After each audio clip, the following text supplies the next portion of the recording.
دغه ګڼ شمېر کسان چې شمېر یې نږدې 400 ته رسیږي دلته په بلخ پوهنتون کې راټول شوي غواړي چې د لوړو زده کړو وزارت د تخصصي ازموینې پروسې له بشپړولو وروسته د 8 شمالي ولایتونو پوهنتونونو کې د نوي کادري بستونو ته لار پیدا کړي.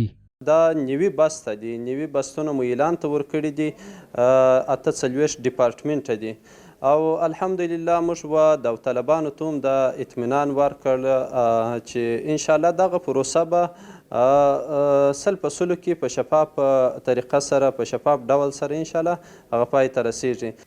په بلخ پوهنتون کې د کدري ازموینو سلسله روانه ده.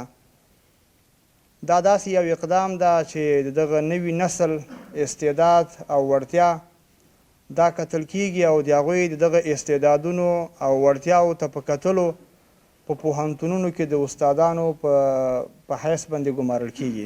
له بلې خوا د بلخ ولایت مرستیال والي د علم او پوهې په ارزښت خبرې وکړې او د پوهې خاوندان اصلي حق ویونکي یاد کړل.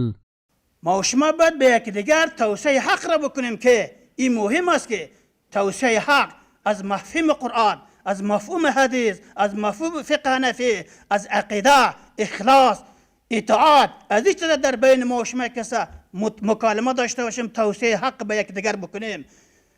اگر توسعه حق نداشته باشیم هیچ وقت کامیاب نیستی، در دنیا و در آخرت ناکام است ما و شما.